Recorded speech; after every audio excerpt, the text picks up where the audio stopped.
The NRA called this rule I'm about to announce extreme. Extreme. But let me ask you, is it extreme to protect police officers? Extreme to protect our children? Extreme to keep guns out of the hands of people who couldn't even pass a background check? The Biden administration says they are trying to combat criminal gun violence by targeting the law-abiding. The White House bypassed Congress by imposing a new rule banning ghost gun kits today. Joining me now is former Green Beret Master Sergeant Jason Beardsley. Also with us, Director of Ghost Gunner, Cody Wilson.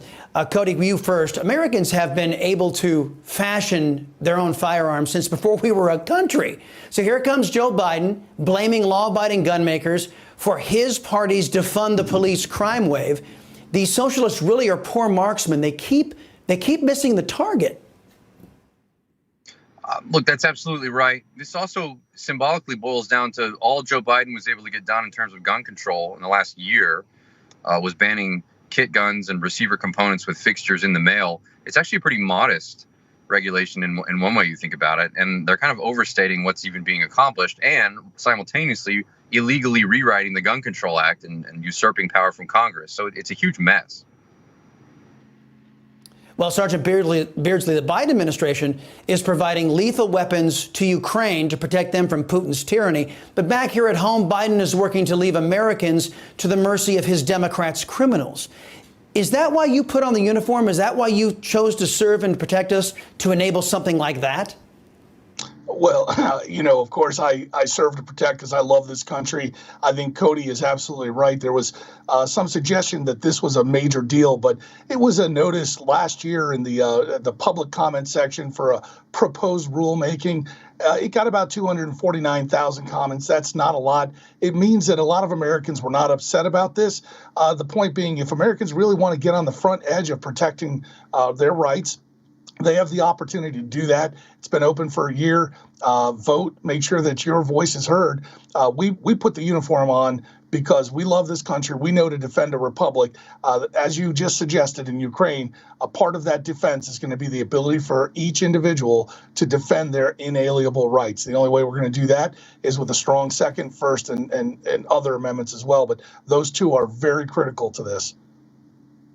Amen to that. Cody, Biden called the ATF, the Bureau of Alcohol, Tobacco, and Firearms, AFT multiple times today. Watch this.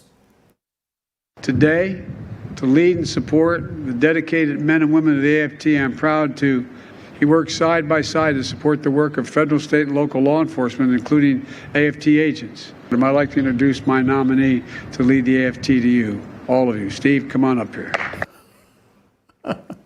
Absolutely pathetic. He picked a new nominee to head the Bureau, former federal prosecutor Steve Dettelbach. What do you know about this guy?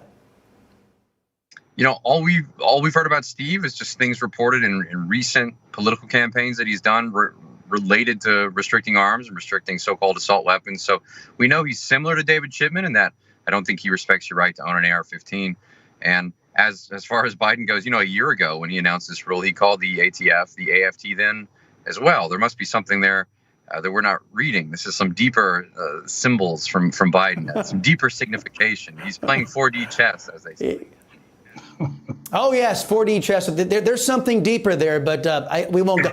I'm going to have to get a psychological panel on to tackle that. Sergeant Beardsley, Putin, in the meantime, has tapped the so-called butcher of Syria to lead the war in Ukraine. He previously led Russia's forces in Syria, where the United Nations accused him of committing war crimes, including airstrikes targeting civilians and infrastructure.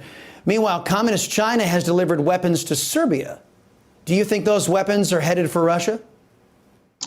Yes. And also, here's another example of Vladimir Putin getting it absolutely wrong. He botched this invasion. He did not understand the military capacity underneath him because he's a totalitarian. So there's no way they were going to get this right. And once the invasion started going poorly for him, no supplies, poor morale, bad training, bad equipment that was going to fail anyways because they launched in the springtime with tanks that can't roll through the thick, heavy mud. And you saw this by tanks lined up on an elevated, paved road. This has just been a disaster. So tapping this guy out to lead this failure shows They're desperate. He's in a vengeance play now. They want to pound these cities like in Mariupol and Chernihiv. But the Ukrainians have an opportunity to kind of flip the script here, turn this around. It's outmaneuver, it's outgun, and really they have the morale and the spirit. So this, going back to your first story, is why getting guns and lethal munitions in the hands of a free people that want to defend themselves, this is the criticality. Amen. Thank you, Cody Wilson and retired Master Sergeant Jason Beardsley. Appreciate your time. Thank you for the service to the country as well.